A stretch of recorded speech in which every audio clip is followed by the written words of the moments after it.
আগারগাঁওয়ের viral cake recipe এখন ঘরে বসেই বানিয়ে ফেলুন। তাহলে আর ভিড়ের মধ্যে কষ্ট করে আগারগাঁও যেয়ে কেক খেতে হবে না। Jokes apart. আসসালামু আলাইকুম viewers, welcome back to my channel Yummy Table by Nusrat. আজকে আমি আপনাদের সাথে শেয়ার করব কিভাবে ঘরে বসে ফ্লাফি, নরম, মজাদার কেক তৈরি করা যায় এবং সেই সাথে সকল টিপস অ্যান্ড ট্রিক্স শেয়ার করব। চলুন দেখে নেই কীভাবে তৈরি করতে হয়। প্রথমে একটি স্ট্রেনার নিয়ে নিয়েছি। এখন এখানে আমি 1 কাপ ময়দা দিয়ে দিলাম। এর সাথে আমি 2 টেবিল চামচ কর্নফ্লাওয়ার দিয়ে দিচ্ছি এবং সবশেষে বেকিং পাউডার দিয়ে দিলাম 1 চা চামচ। এখন এগুলোকে আমি চেলে নেব অফ স্ক্রিনে। এখন রুম টেম্পারেচারে থাকা 4টা ডিম নিয়ে নিয়েছি। কুসুমগুলোকে আলাদা করে নিচ্ছি। আপনারা দেখতেই পাচ্ছেন আমি কিভাবে হাত দিয়ে কুসুমগুলোকে তুলে নিচ্ছি। এভাবে করলে কুসুমটা ভেঙে যাওয়ার চান্স খুব কম থাকে। অবশ্যই ডিমের সাদা অংশ এবং হলুদ অংশ আলাদা আলাদা বিট করতে হবে। এখন আমি বিটারের স্পিড মিডিয়াম টু লোতে রেখে অর্থাৎ 1-এ রেখে বিট করে নিব। প্রথমে আমি 1 মিনিটের জন্য ডিমটা বিট করে নিচ্ছি। ডিমটা একটু ফেনা ফেনা হয়ে আসার পর আমি বিটারটা অফ করে দেব। এখন এখানে আমি অল্প অল্প করে চিনি অ্যাড করব। আমি 3/4 কাপ চিনি নিয়েছি এবং চিনিটা আমি ব্লেন্ডারে গুঁড়ো করে নিয়েছি। এতে করে চিনিটা তাড়াতাড়ি মেল্ট হয়ে যায়, কারণ চিনিটা যদি মেল্ট না হয় তাহলে আপনার কেকটা কখনোই সফট হবে না। চলুন বিট করতে করতে আপনাদের সাথে কিছু টিপস শেয়ার করি। কেকের শুকনো উপকরণগুলো অবশ্যই চেলে নিতে হবে। সম্ভব হলে 2 থেকে 3 বার চেলে নিন, এতে রেজাল্টটা খুব ভালো পাবেন। এবং একটা ভালো ব্র্যান্ডের বেকিং পাউডার ব্যবহার করার চেষ্টা করবেন, কারণ বেকিং পাউডারটা ভালো না হলে তখন কেকটা ফুলতে চায় না। ডিমগুলো অবশ্যই রুম টেম্পারেচারে রাখতে হবে। ফ্রিজে থাকলে ফ্রিজ থেকে 1 থেকে 1.5 ঘন্টা আগে বের করে রাখবেন, তখন ব্যবহার করবেন। নয়তো ডিমের মেরাংটা ভালো হয় না, ফোমটা বসে যেতে পারে। তাই আলাদা বিট করাটাই সেফ, কারণ একটু রিস্ক রয়েই যায়। ডিমের ফোমটা তৈরি করার সময় বিটারের স্পিডটা অবশ্যই মিডিয়াম টু লো স্পিডে রেখে বিট করবেন। হাই স্পিডে দিলে ডিমের ফোমটা নষ্ট হয়ে যাবে। এবং ফার্স্ট টু লাস্ট স্পিড 1-এ রেখেই বিট করে যাবেন। ডিমের ফোমটা যখন হয়ে যাবে তখন আপনি ডিমের কুসুমটা অ্যাড করবেন এবং কুসুমটা অ্যাড করে বেশিক্ষণ বিট করা যাবে না, জাস্ট ফর 1 মিনিট বিট করবেন। এরপর বিটারটা অফ করে দিবেন। বিটারটা টানা চালিয়ে রাখবেন না, একটু অফ করে করে 5 সেকেন্ড রেস্ট নিয়ে তারপর বিটারটা আবার অন করবেন।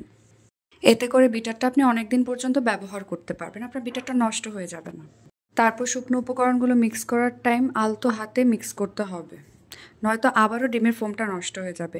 আমার প্রতি কথায় আপনারা বুঝতেই পারছেন, ডিমের ফোম যদি নষ্ট হয়ে যায় আপনার কেক কখনোই সফট হবে না। মনে রাখবেন, কেকের ব্যাটারটা অনেক বেশি হার্ডও না, অনেক বেশি সফটও হবে না, একটা থকথকে টাইপের ব্যাটার হবে। যখন আপনি মোল্ডে ঢালবেন তখন উপর থেকে ঢালে দেখবেন ভাঁজ ভাঁজ হয়ে ব্যাটারটা পড়ছে, তখন বুঝতে হবে আপনার ব্যাটারটা পারফেক্ট হয়েছে। এবং মোল্ডে চারদিকে কখনো তেল ব্রাশ করবেন না, জাস্ট সারফেসটার মধ্যে তেল ব্রাশ করবেন, নয়তো কেকটা চুপসে যেতে পারে। কেকটা চুলায় বেক করেন অথবা ওভেনে বেক করেন, অবশ্যই প্রিহিট করে নেবেন 10 মিনিটসের জন্য। বেক করা হয়ে গেলে কখনো কেকটা সাথে সাথে নামাবেন না।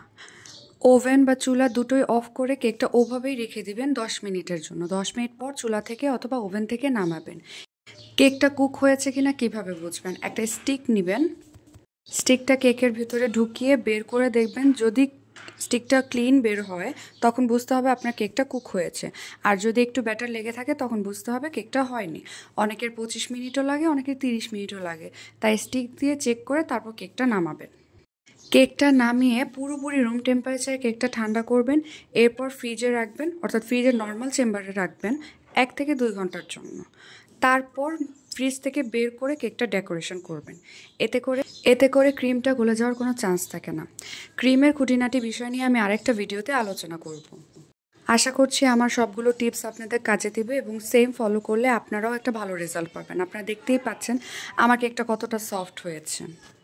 এখানে আমি আজকে 4টে ডিম নিয়েছি, অর্থাৎ 2 পাউন্ডের কেক তৈরি করেছি। তাই আমি সুগার সিরাপ ব্যবহার করেছি 1/2 কাপের মতো। 1/2 কাপ পানির মধ্যে 2 টেবিল চামচ চিনি মিক্স করে সুগার সিরাপ অ্যাড করেছি। সুগার সিরাপটা বেশি দিলেও আপনার কেকটা শক্ত হয়ে যেতে পারে, তাই সুগার সিরাপের পরিমাপটা ঠিক রাখতে হবে। তারপর ক্রিম দিয়ে কোট করে আমি পরের লেয়ারটা দিয়ে দিলাম। এভাবে আমি 3টা লেয়ার করব। সব ধরনের টিপস অ্যান্ড ট্রিক্স আপনাদের সাথে আমি শেয়ার করার চেষ্টা করেছি। এরপরও কোনো প্রশ্ন থাকলে আপনারা আমাকে কমেন্ট করতে পারেন, আমি অ্যান্সার দেওয়ার চেষ্টা করব। আমি কোনো শেফ না, তাই আমার ভুলগুলো ক্ষমাসুন্দর দৃষ্টিতে দেখবেন। এখানে আমি আমার ইচ্ছা মতো ডিজাইন দিয়ে নিয়েছি, আপনারা আপনাদের ইচ্ছা মতো ডিজাইন দিয়ে নেবেন। আমি আরেকটা ভিডিও আপনাদের সাথে শেয়ার করব যেখানে নজেলের ওয়ার্ক এবং ক্রিমের খুঁটিনাটি বিষয়গুলো। আশা করি আমার কেকের রেসিপি আজকে আপনাদের কাছে ভালো লেগেছে। ভালো লেগে থাকলে আমার চ্যানেলটি অবশ্যই সাবস্ক্রাইব করবেন এবং ফ্যামিলি অ্যান্ড ফ্রেন্ডসদের সাথে শেয়ার করবেন। আপনারা কী রেসিপি দেখতে চান অবশ্যই আমাকে কমেন্ট করে জানাবেন। আজকে এ পর্যন্তই। Thanks for watching. আল্লাহ হাফেজ।